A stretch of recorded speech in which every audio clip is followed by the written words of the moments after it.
Excellent. Welcome, folks who are just joining us. We're about to start the webinar, Transforming Dialogue in the Workplace.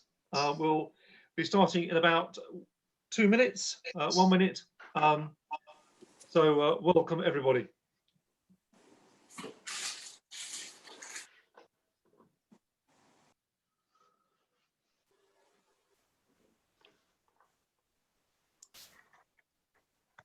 So for those of you who arrived, just so you know, the format of the evening is it's going to be an introduction. We're going to hear from Manjit, who will introduce herself in a moment.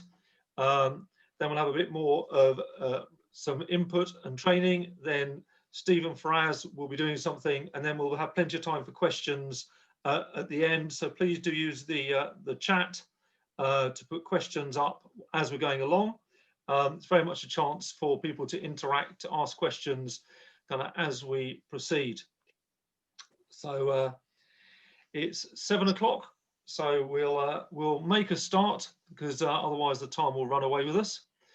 So welcome. This is the final event in the Feast's launch of its training hub, our seminar on transforming dialogue in the workplace, the role of religion and religious people in the workplace. What can that look like? My name is Andrew Smith. I'm the chair of trustees and the founder of the Feast. And I'm going to ask our other participants just to introduce themselves. Manjit, would you like to go first? Thank you, Andrew, and good evening, everyone. My name is Manjit Kaur Kang, and I am the Diversity Ambassador at NatWest and also the chair of the NatWest Sikh Network. Thank you. Steve. Oh, thanks, Andrew, and good evening, everybody. I'm Steve Proctor. I'm the training coordinator at the Feast. I'm a former director of TMS Consultancy, which is an international road safety training and consultancy firm. Thank you. And Faraz. Hi, my name is Faraz. I'm a volunteer with the Feast and also a pharmacist. Excellent. Thank you very much. So I'm just going to share my screen here so we can have something to look at as we go forward. I hope you can all see that.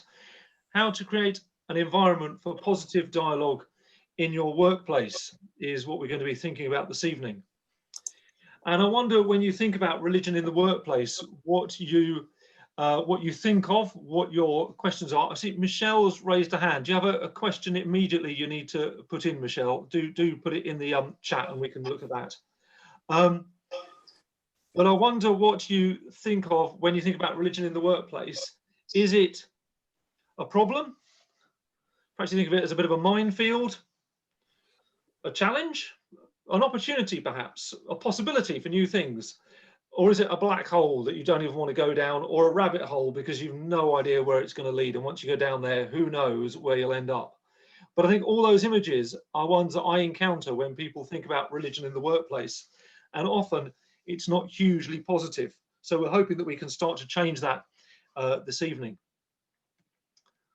So we, at the moment, as I'm sure you're aware, it feels like in the country, when we talk about topics, we're divided on so many things, and really divided, whether it's on theology and religion, on issues of race, politics, expected conduct, how we look after the planet, even things around diet, certainly Brexit, and identity. And all these issues are ones that can get really contentious, where people can end up being quite assertive or even aggressive in the way they discuss things. I read somewhere recently someone saying, because in Britain we were always told we shouldn't talk about religion and politics, we now really don't know how to talk about religion and politics at a time when arguably we need to. So how do we overcome these divisions? We're not necessarily going to agree, but how do we do this better, and particularly in workplaces? I just want to think a bit very quickly about the concept of public or private faith. Sometimes I hear this statement on the left: we expect you to leave your religious beliefs at the door. And I've been told that in places, and I have to explain that I can't do that. As a religious person, I'm a Christian, I can't do that. I'm not a secular person with religion as a kind of rucksack that I carry around with me, and then at various places I can take it off, carry on as a secular person, then come out and put it on again. That isn't how faith works for most people of faith. It's part of our very being. It's who we are. And it would be a bit like turning up at a religious organization and someone saying, could you leave your secular ideas at the door, as if that's a rucksack that you can take off and put on, and be religious while you're here, and then put your secular views back on again when you leave. So there's a sense that actually our faith, whilst we might not shout it from the rooftops, for many people of faith, it is absolutely part of their being. It's not something they can switch off and switch on. How they work that out is what we can talk about, but it's very much part of who people are. So we want to really think about how can we change this narrative from religion being something that we are concerned about at work, or we think is a bit of a minefield or a rabbit hole. And we've asked Manjit Kaur Kang to come along and speak this evening. I've known Manjit for a few years and been really impressed with the work that she's been doing at NatWest and how religion has been kind of incorporated and affirmed it in that place. I'm going to allow her to talk just for a few minutes, about 10 minutes, on her example as a case study of religion in the workplace from the point of view from that banking group. So Manjit, over to you. Thank you, Andrew. Ladies and gentlemen, brothers and sisters, as Sikhs, when we commence any good deed, we remind ourselves that all existence and all success belongs only to God. And therefore, allow me to begin with a Sikh greeting, Vaheguru Ji Ka Khalsa, Vaheguru Ji Ki Fateh. Many organisations recognise that hiring individuals from diverse backgrounds makes good business sense. It improves innovation and creativity, opens new networks and markets, and increases profitability and sustainability for the future. When we talk of diversity and inclusion in the workplace, the strands of gender, ethnicity, disability, and LGBTQ normally take priority, but religious diversity can be more challenging for employers to embrace, possibly due to a fear of preaching or conversion. We often hear leaders say that we need to get comfortable having uncomfortable conversations, and our employers can bring their whole self to work. Then why should our faith be left behind, when for so many of us, faith makes us who we are, and it is practiced in our actions and interactions each and every day? So how can we support our organisations to encourage conversations of faith at work? I often reflect on a story of Guru Nanak Dev Ji, the founder of the Sikh faith. When he was working as a storekeeper for the state Nawab, where grain was collected as part of the land revenue and later sold, one day he was weighing the provisions and was counting each one, 1, 2, 3, and so on. When he reached the number 13, he went into meditation of Tera, Tera, Tera. In the Punjabi language, Tera is translated to 13, and Tera also means yours. All is yours, O Lord. The customers were happy to receive the extra provisions, but the Nawab was furious when he found out and ordered an inquiry. However, the Guru's detractors were surprised when the stores were found full. In fact, the account showed an extra surplus in favour of Guru Nanak Dev Ji. In 2018, we launched the NatWest Sikh Network to support the bank to become the most inclusive bank for our customers and employees, one based on Guru Nanak Dev Ji's vision of Kirt Karo, Naam Japo, and Vand Chako, meaning engage in honest and ethical work, help others selflessly, and remember God in all we do. The network is open to Sikhs and non-Sikhs, and we work closely with our brothers and sisters from the Hindu, Muslim, Christian, and Jewish networks.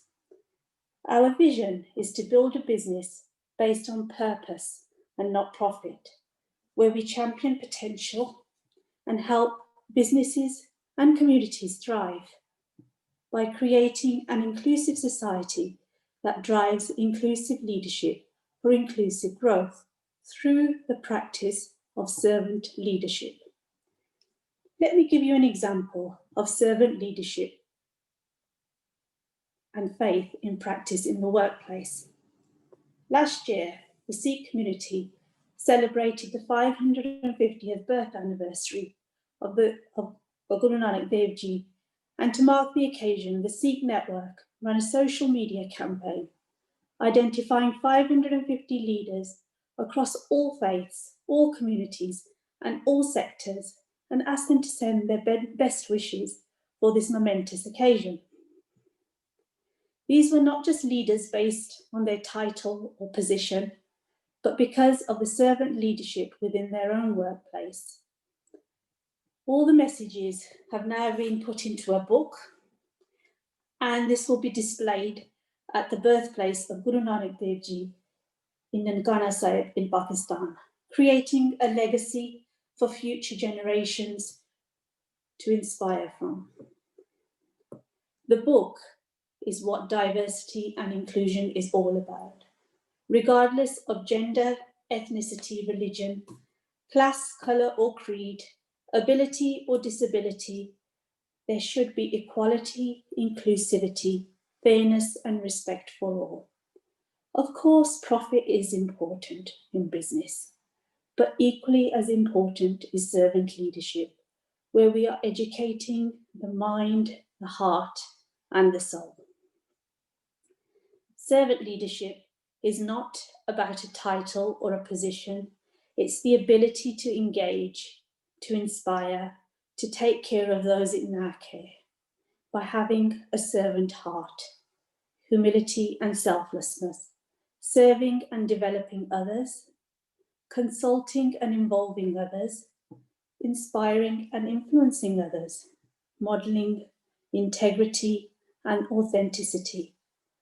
Now, these concepts may be alien in the work environment, where the focus is usually on profit, on profile, on job progression, on the I rather than the we. But servant leaders, influenced by their faith, have a vital role in changing the landscape of diversity and inclusion in the workplace. They can create a more caring organisation, caring of our people, our communities, and our environment. My Sikh faith has taught me that diversity needs to be accepted, respected, and at times protected. Whatever our faith, there is a divine spark within all of us. And as servant leaders, we need to practice this in the work environment, where we serve first and lead second.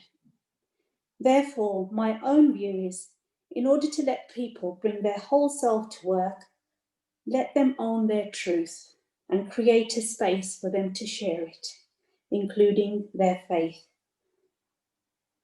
When we don't change anything about our true self, and still the world can notice and pay attention, is when our organisations become more inclusive, more purposeful, and more successful. Thank you for listening. Thank you, Manjit. Thank you. A really good kind of case study there and some really good thoughts, and really lovely that you brought in the teachings of Guru Nanak Dev Ji, really modelling this idea that actually our faith can be a positive contribution to the workplace, and actually we can speak confidently about our faiths and beliefs and show how it can influence for the good. So thank you for that. The book, I was honoured one or two of us were to contribute to that, so thank you for that, and very exciting to hear that it's going to Guru Nanak's birthplace. So thank you again. And Manjit's going to be with us for the whole time, so if you've got questions for Manjit, do put them in the chat. We're going to be responding to those kind of later on, so do kind of put questions and comments in there as we go through. I'm just going to go back to sharing my screen as we do a little bit of thinking about how this starts to work. So negotiating religion in the workplace. There's often a problem from people I've spoken to over the years about this. People often feel anxious about talking about religion. They think, will it cause offence if I say that? something I very often hear from people, really concerned that even just discussing religion causes offence.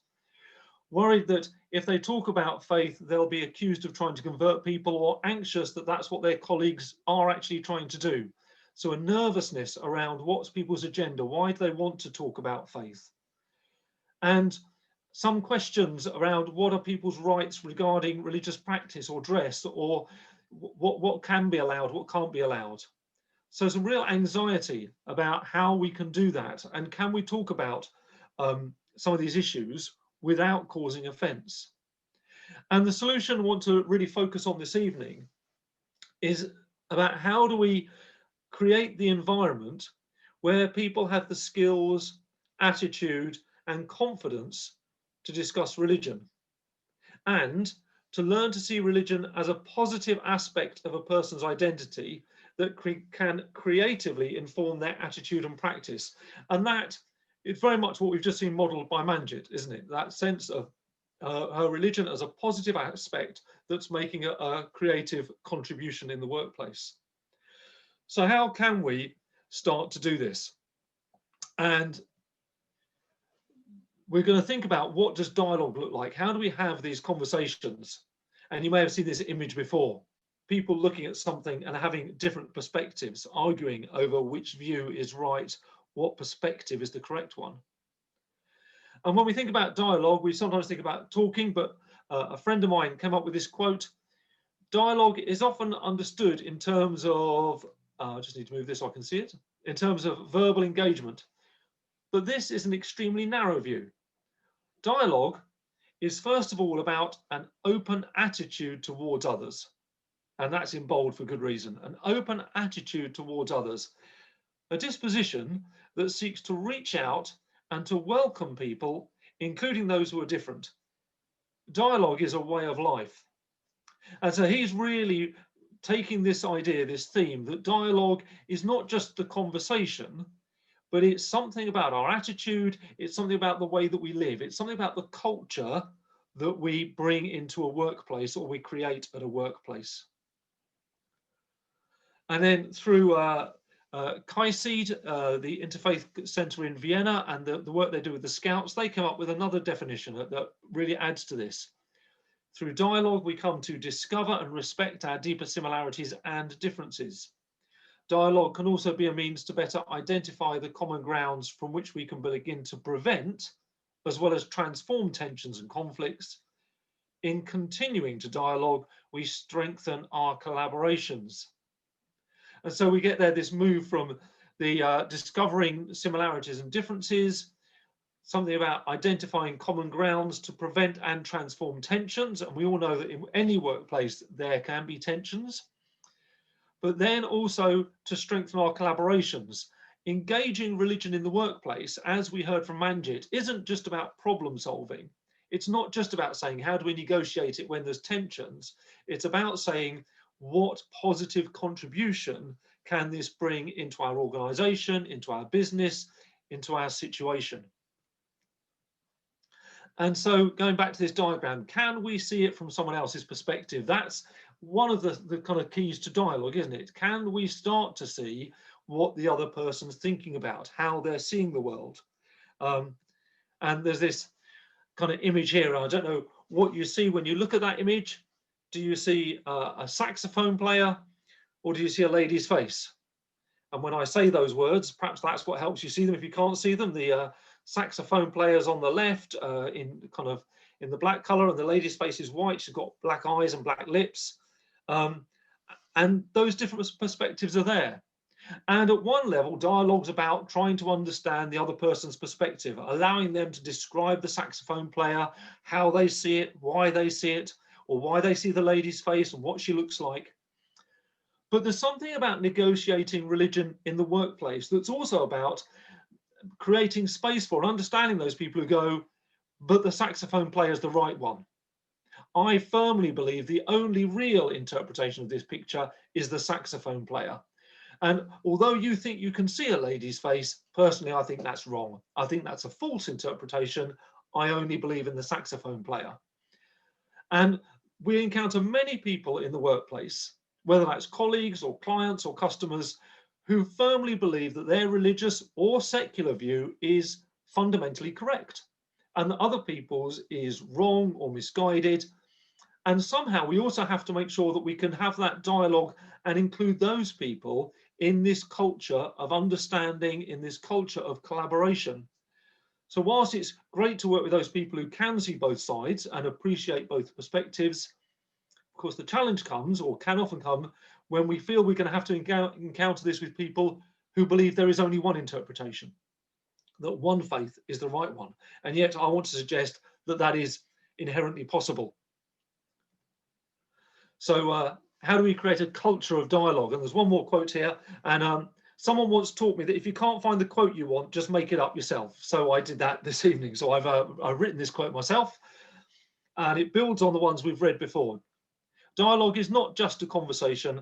It is an attitude that is transformative when it is embedded throughout an organization, modeled by the leadership and continually reinforced so that it becomes the natural way for staff to explore difference and discuss contentions or unknown topics. And I would also want perhaps to add, and go on to build good things together. But this idea that it is transformative, but it needs to be embedded throughout an organization. It's not just something you think, actually, we've got a difficult conversation, let's do the dialogue bit today now, and then we'll get back to work. It's part of how you embed it to an organization, how you start to perceive your relationships with your colleagues, your customers, and your clients. It needs to be modeled by the leadership. It's no good just expecting staff to get on and do this. It needs the leaders to model it in the way that they engage in conversation, in the way that they have their attitudes. And it needs to be continually reinforced. It's something that people need to practice and get into the habit of. It's not natural for most people. This isn't how we're taught to have conversations quite often. And in the current climate, where we can be very, very polarized, them and us, particularly online, this is countercultural stuff. So it needs to be continually reinforced with new staff, with existing staff, to reinforce it so it just becomes natural. It becomes the culture. And this is one of the tools that we've been using at the Feast to create that culture with the work we do with young people, but also the culture for our staff and our trustees. It does embed us as an organisation in the way that we employ people. So that's what I want us just to think about. There are 10 of what we call these guidelines, fairly simple ones. I'm not going to go through them all in detail. I want to look at a few in particular. But one of the things we've learned is that it's the collective use of all of them that becomes the culture change. That actually on their own, they're quite useful, but when you put them together, the sum is greater than the parts. It starts to really change the way that people behave, and behave even when the other person isn't behaving like this. It gives people the tools to change the way they have conversation. So I'm going to just look at a few, and then I'm going to stop and hand over to Stephen Faraz, so you don't have to listen to me for too much longer. So I'm just going to pick up on a few of these and just look at how I think they can be an influence and a use in the workplace setting. The first couple I want to look at actually go kind of together. First one, do not treat someone as a spokesperson for that view or that faith. And do not judge people here by what some people of that view or that religion do elsewhere. It's very easy to treat someone as a spokesperson, to think, well, they said that, so presumably everyone from that religion or that culture thinks like that. Or to say to people, can you tell me, what do Muslims think about this? Or why do Christians behave like that? As if that person can somehow speak for the billions of people in those religions. It's a really easy thing to do, to treat people in that manner. Or to say, I was speaking to someone from the Hindu faith, they think this, therefore now we know how Hindus think, because we assumed that person was a spokesperson for their faith. And it's really important to get out of that habit, to realize that in all religions and in no religion, there is enormous diversity, from very conservative views to very liberal views, different ways of expressing festivals, huge variety, as many of you here will know. And different levels of adherence, some people very devout, some very nominal. It's really important that we treat our colleagues and our staff as themselves and not assume they just fit into a broad category. Now, in terms of developing policies for work, we need to have policies that can incorporate that, and not everyone can have everything individual, but we need to make sure that we don't treat that person as if it's for the whole of their religion. Many years ago, I was a chair of governors at a school, and we had a Jewish member of staff who asked for some time off. And it got very awkward because I didn't know how this way of working to have the conversation.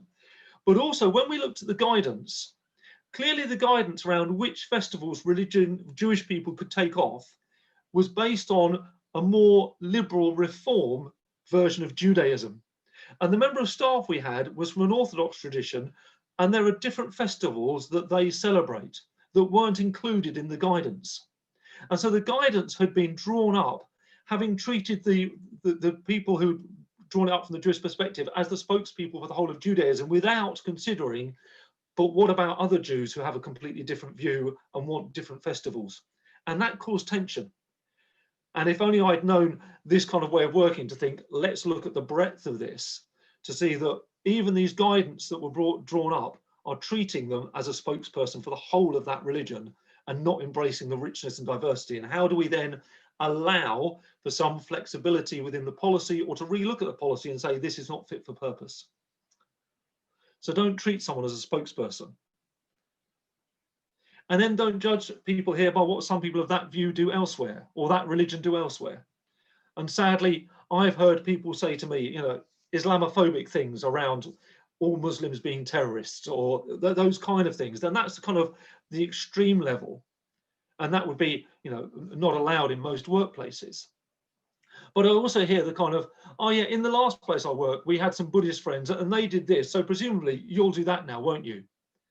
Because I met a Buddhist once and I can judge you by their standards, and I assume you're going to do that.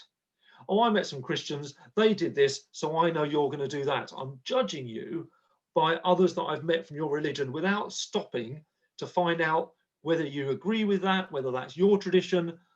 Where do you sit in this?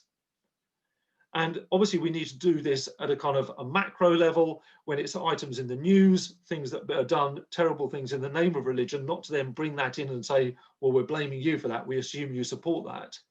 But also at this micro level of, just because I met someone of your worldview, religion or culture in another context, I can't bring that presumption onto you. Then don't tell others what they think, but let them tell you. This is a really easy trap that many of us fall into. Oh, I know what you think. The thing is, you all think this, so, and that's a problem. Or you'll agree with this, so let's do this. Again, allow people to tell you their own story. Discover them, what they think. And alongside that, and this is perhaps one of the most important, is learn to speak positively of your own views rather than negatively about other people's. Negotiating these things in the workplace means having that attitude of inquiry, but is about speaking positively rather than negatively. It's really easy just to start being critical, or in a conversation say, oh, unlike you and those daft views you've got, or why on earth do you believe that? Rather than saying, all I'm going to do is speak positively about my position. I'm not going to criticize yours. I'm just going to explain why my position is positive. And in doing these things, we create a climate of engagement with people as they actually are. And in not judging people and in not treating people as a spokesperson, we have to find out who they are. And one of the things that I'm always saying to people is the best way to do this is to smile and ask, inquire in a friendly manner. Ask people, what do they actually think? Allow them to tell you, then you can start to find out. Most people, if you ask them nicely, don't get offended about things. If we're anxious, will someone get offended if I ask them why they're fasting? If you, in a very friendly way, say, I was just wondering, why do you fast at this time of year? I'm really intrigued. Could you tell me why you do that? I've never yet met someone who gets offended by that. And that's one of the most important things we need to create, is that culture of inquiry that finds difference interesting and difference as a doorway to somewhere positive, rather than as what's going to throw up problems. Too often we see that division is going to cause the problems rather than be something that is enriching, where our colleagues can bring something new, as we heard from Manjit. Here's a different perspective to many folk who work at NatWest, and yet this Sikh perspective has brought something positive. And then very quickly, before we go on to hear from Faraz and Steve, acknowledge the similarities and differences. There will be loads of common ground about where our company's going, what we're aiming for, about our moral issues or ethical issues, but there will be differences. And it's okay to have those differences. We don't need to agree the whole time. But what we need to do is learn to disagree well, to acknowledge that that's your viewpoint. Even if I think it's wrong, I don't need to be rude to you. I don't need to be dismissive of you or snigger about you when you're out of sight. I can affirm your right to hold that difference and to explain that difference. So acknowledging similarity is important, but learning to disagree well. Recognize that we disagree on almost everything, whether it's music, the food we like, the things we want to wear, what we think about politics. We can do that with religion as well. We can be positive about exploring difference. So how does this work? That's all very well. That's all very easy for me to say, but I want to just hand over to Faraz and Steve for them to show us how this can actually work in practice. Steve, over to you. That's great. Thanks. Thanks very much indeed, Andrew. I just want to put a scenario in front of everybody this evening, and I want you to imagine a busy office, maybe with 8 or 9 people working in the same office. We've got a managing director in charge of the office who has progressive views. There's a diverse workforce, but work is currently understaffed, and we've got pressures on deadlines at each month end. The team work well together for the most part, but there are the normal underlying tensions that occasionally crop up in an office environment. Being a small company, the policy is set by the MD, often without detailed consultation, but with the best of intentions. And in setting this policy, the MD tries to be fair, flexible, and in her opinion, to take all views into account. The company has set aside a room for prayer for the use of staff, and the office policy is that it can be used by people of faith and by people of no faith when they require short times of quiet reflection. So that's the kind of background. The scenario we've got is it's towards the end of the month. The team's working hard together to complete projects on a tight deadline. Within the team, there is a Christian worker and a Muslim worker, both of whom articulate their faith sensitively and without forcing their views on their colleagues. Their faiths are generally respected by others without there being a great understanding or knowledge of either religion. They have a reasonable personal and working relationship. This is the Muslim and the Christian worker. For example, they both support the same football team. The Muslim worker uses the prayer room on a daily basis at set times for prayer. The Christian worker uses it more occasionally. For example, when there's a crisis at home or when someone in the office is unwell.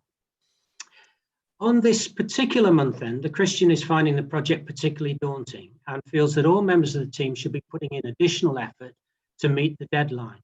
And this has spilled over into some resentment towards his Muslim colleague who is taking time to pray.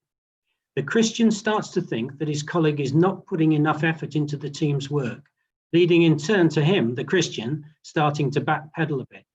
The Muslim colleague can feel the added tension, but feels there's no mechanism within the office environment to explain his prayer commitment and also his continued commitment to the work of the team.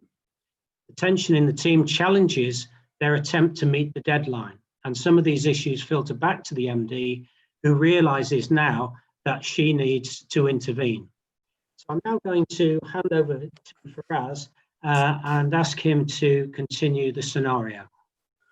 So what does the managing director do next? The management culture suggests that because the policy is set by them, because it's in a somewhat autocratic autocratic method, she may potentially ask the Christian worker to respect his colleague's right to use a prayer room, pointing out that he himself uses it from time to time, or She may ask the Muslim worker to come in slightly earlier or stay later during busy periods and months to make up that time. Both of these scenarios reflect the way in which the managing director approaches a policy. It's somewhat without consultation and doesn't necessarily take into account both workers' feelings, thoughts, and their personal situations. And each of these solutions can lead to further resentment and more problems down the line because there's no understanding of each other and there is no connection there. So how can the guidelines for dialogue help here?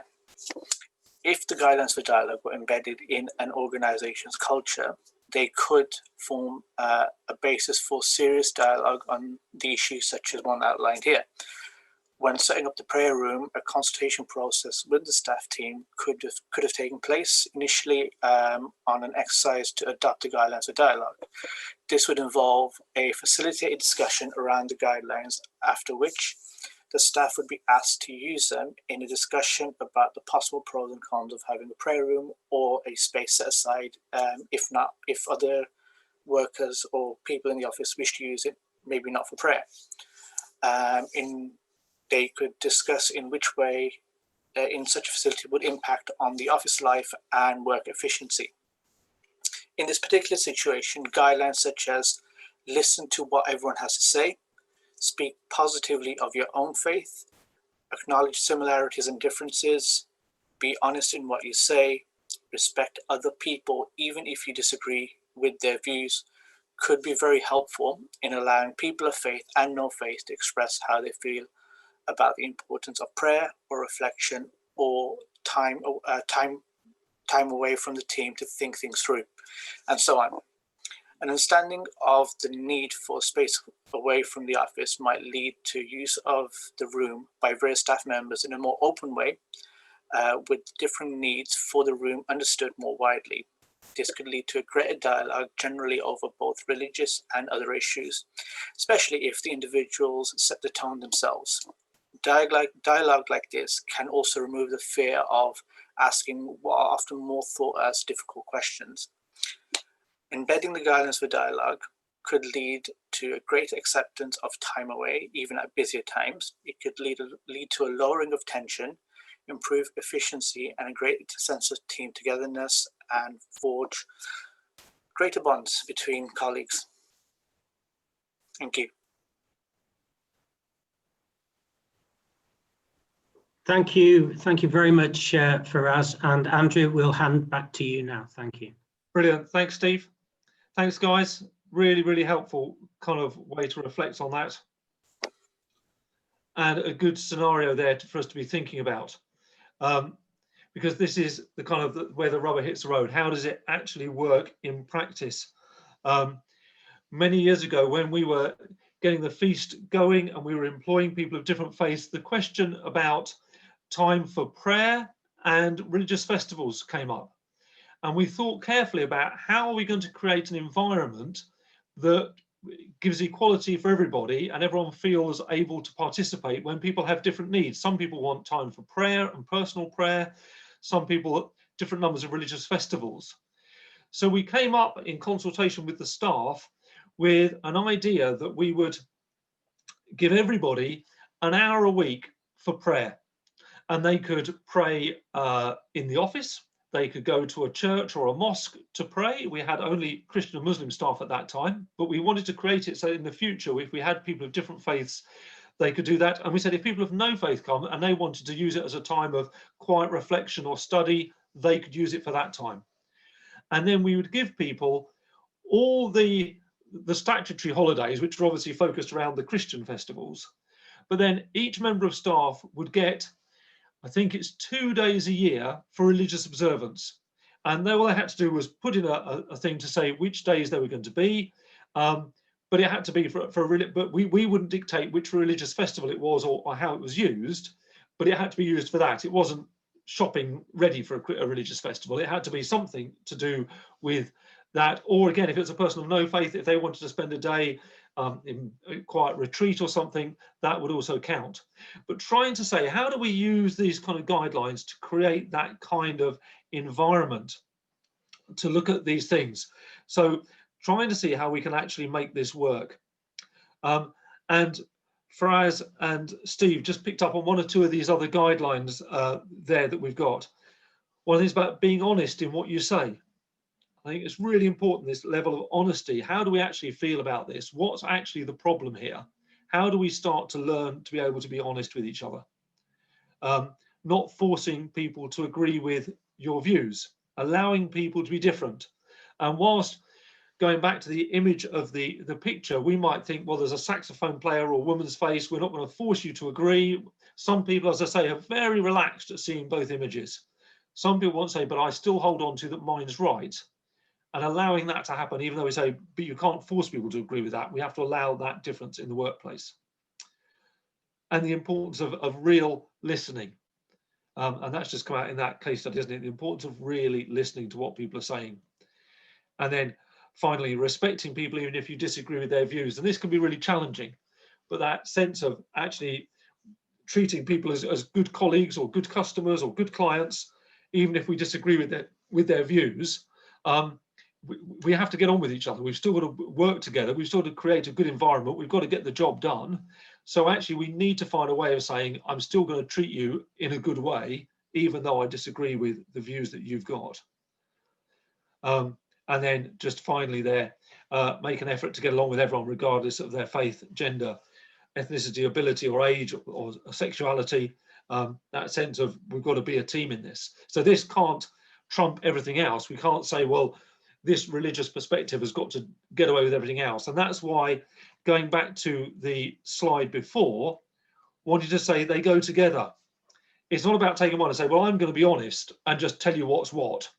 No, we need to be honest and make an effort to get along with everybody and not judge people here. I'm going to speak positively. Okay, you're going to speak positively, but are you going to listen at the same time, or are you just going to speak positively? Are you going to speak positively and recognize that people disagree with you? So do you see what I mean? Actually, it's when they go together, we're able to create this culture. However, I'm going to stop there. We've now got 10 or 15 minutes for conversation. We've got some good questions coming in. There's one or two things that I want to pick up. I'll just scroll through here because there's one or two good things that came up and then a really challenging question at the end. Thanks, David. Talked about the positiveness of where there's chaplaincy. But thanks, in my experience, where there's chaplaincy in the workplace, I've generally not seen nervousness. Businesses often have invested in prayer room spaces, chaplains, etc. And I think that's a really good reminder, David. And I hope I didn't imply that this was across the board, but there can be nervousness, but there are some really positive examples. And thanks for reminding that the real good contribution that a chaplaincy can make in the workplace. And I know that a number of my friends are chaplains, and the significant work they do right across. I've got friends who are chaplains on the buses and at the Villa Park and in the hospitals and the universities. So thanks for that reminder, David. And then I've got some challenging questions, which means I'm going to pass them on to other people to answer, because that seems good. Karamat asked, sometimes followers of minority faiths are more confident, this is a bit fiddly-tooty, are more confident of speaking of their faith, can I get this right, than Christians. So sometimes followers of minority faiths are more confident in speaking of their faith than Christians. Would you agree? And if so, why is that? There you go. I'll pick on Steve and Faraz because I know them slightly better than I know Manjit. So I'll come to you later, Manjit. Don't worry, I won't let you off too easily. But Steve and Faraz, do you think Karamat's got a point there? Is that your experience from perhaps in your workplace, in your training and in the pharmacy? And if so, why do you think that might be? Not necessarily. I've seen people of other faiths who are very confident speaking about their faith, and those that are a bit more reserved. It's usually based on how comfortable that person is and what kind of past experiences they have generally. But if you are willing to listen to them and have a discussion, I think they're a lot more open about it, and topics around when there's days of festivals or religious observations, that usually brings about the conversation in the pharmacy that I've noticed. Yeah, I think my my experience of this is mixed, and I think speaking as a Christian and thinking about the Christians that I've known in the workplace over the many years that I've been in different workplaces, I think it really depends. It depends on the individual's confidence, as Faraz has said, but it also depends on whether that person feels very strongly that their faith is something that should be told to other people, or whether they think it's a more private thing. So it's not actually my experience that Christians as a whole have been less confident than others. I think it's more to do with the personality of the individuals. Thanks, Steve. Manjit, do you have any experience of this? Anything you want to add? It's a great question. I think similar to Steve and Faraz, mixed experiences in that. I think sometimes with Christian colleagues, it could be seen. It could be the fact that they're trying to be more inclusive. And when I say Christians, in my experience, in my circle of work, Christians are normally white colleagues that happen to be from the Christian background. And I know that isn't the case in the wider community, but the ones that I seem to interact with. So sometimes faith isn't probably top on their agenda. They're trying to be more inclusive. The focus is on maybe the business or the department, and therefore faith probably does take a secondary place to the rest of the agenda items. So I think there is probably some truth in asking the question, but I think it's just the fact that I think people maybe just don't feel the need to discuss it in the workplace from the Christian community. Yeah. Brilliant. Thanks. Another good question here from Karamat. How do you make sure people don't come up with all sorts of festivals to ask for time off? Now, I actually had this recently. I was contacted by a senior leader because this is exactly what had happened. Someone had said, we need time off for a festival that they claimed was from their region of somewhere in East Africa. And this leader had never heard of this festival and said, Andrew, what is this? You're into religion. You're the interfaith person. You must know.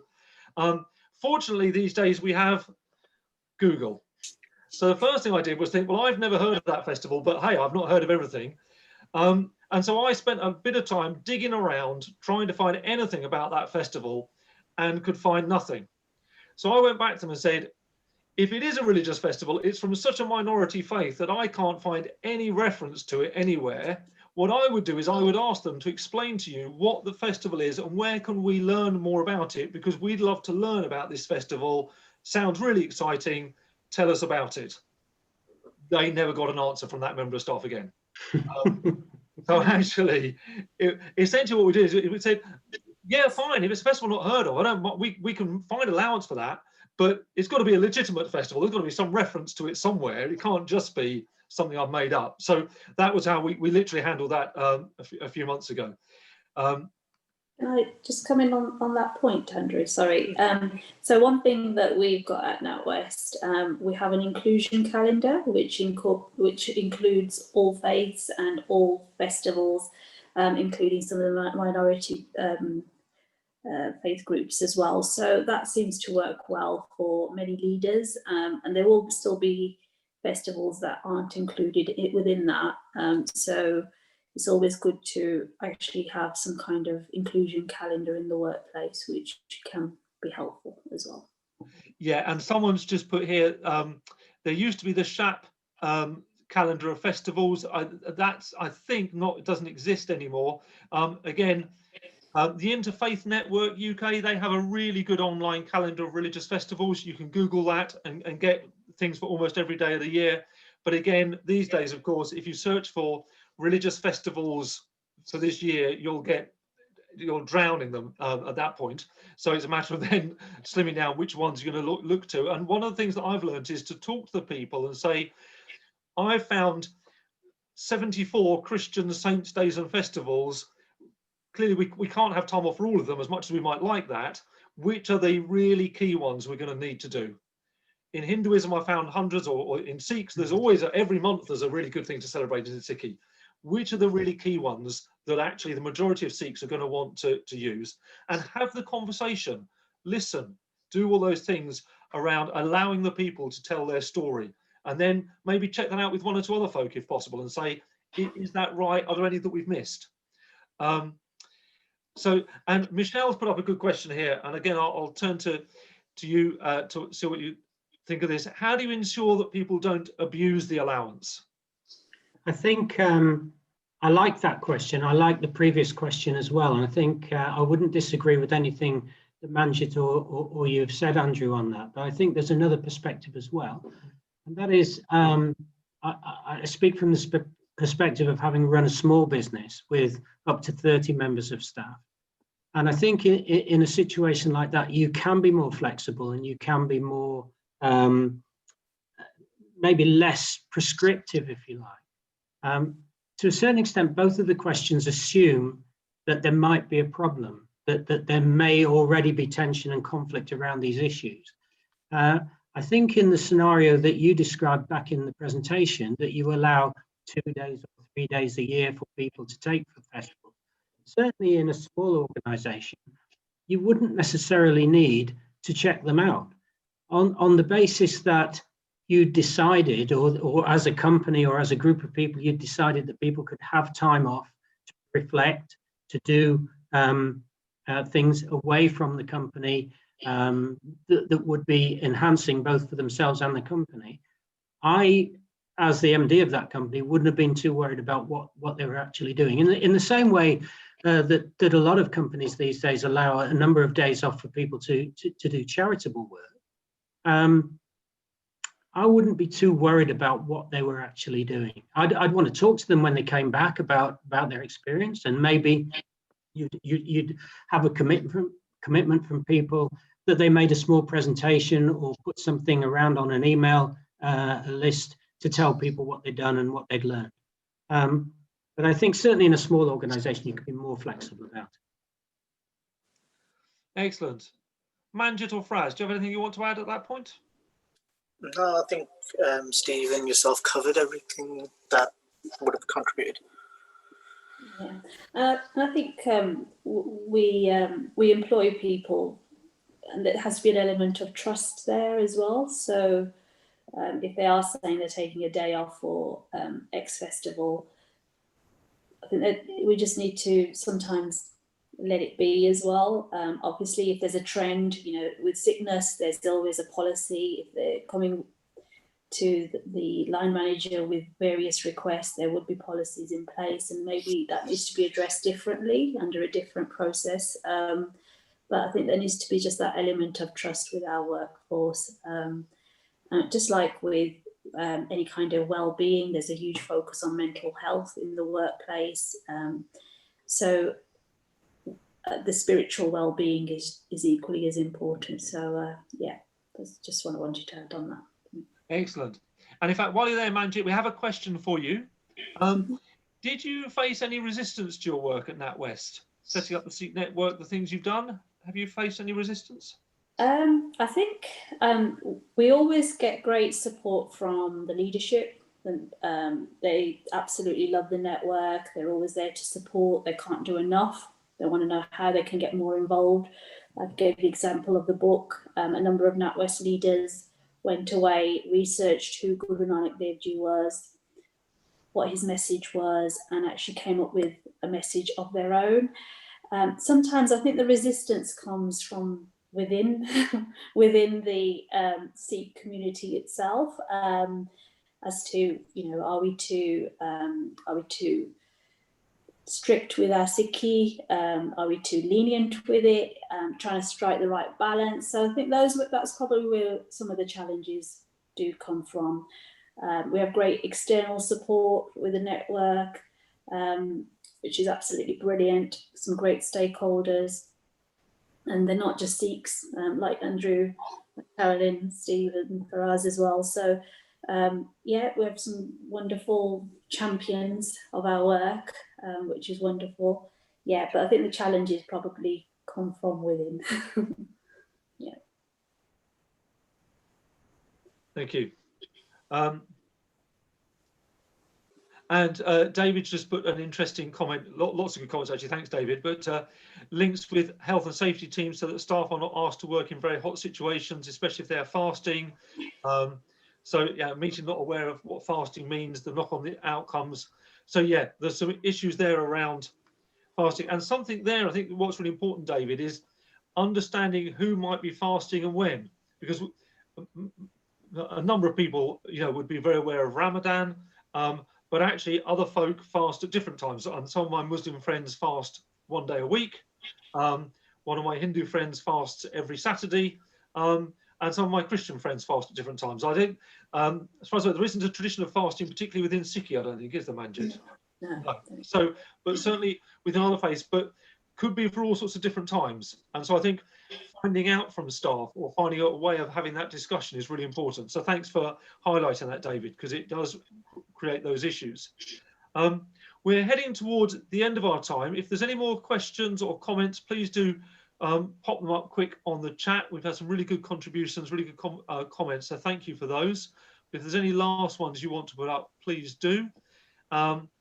And a good employer will know if you treat people with understanding and respect, you get more from them in return. Absolutely, Karama, thank you for that. And that's what we're talking about, this trying to create this culture that allows religion to be discussed in the way that other protected characteristics in an ideal world are discussed. And as Manjit said, it sometimes feels that religion has got left behind in some of the diversity kind of discussions, that perhaps we're more familiar talking about ethnicity, race, sexuality, gender.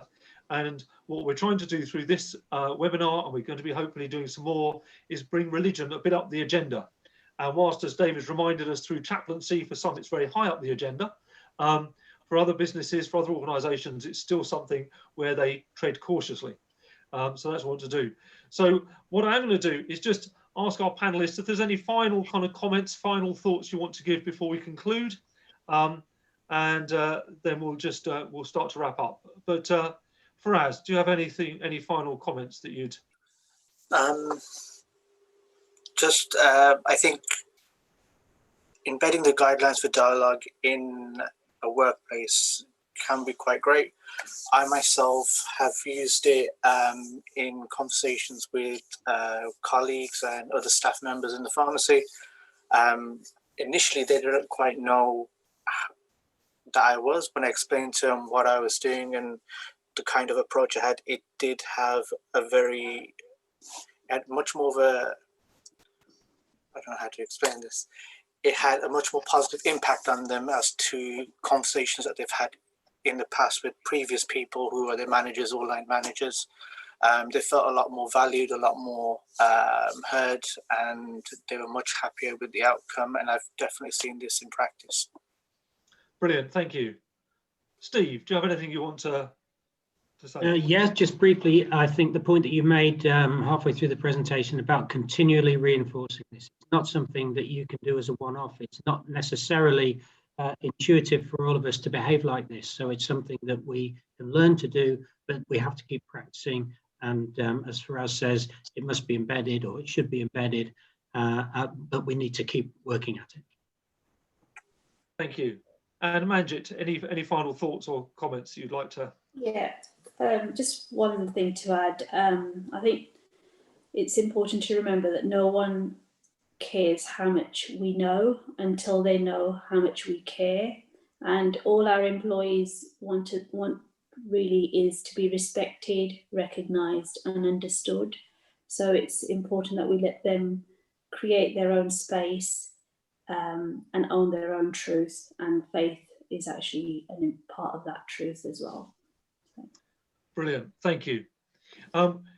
We've had a final comment from Carolyn. Would be great to hear how the panelists would deal with staff members holding and expressing religious beliefs that are at odds with policies and protected characteristics, which could be around gender or homosexuality. She's then put, that might be too big a topic for now.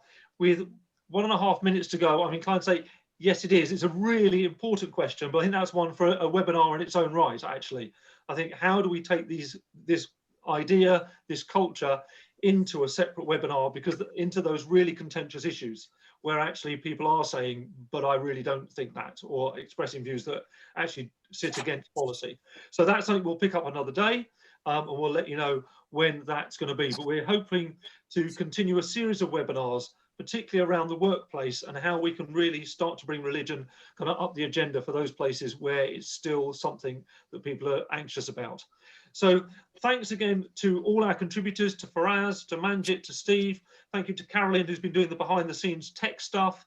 And thank you to everyone who's given your time this evening to be with us. Thank you for your questions, your comments, and for the contributions. And hope to see you all again soon as we continue these conversations. So thank you very much. Thank you. Thank you. Thank you.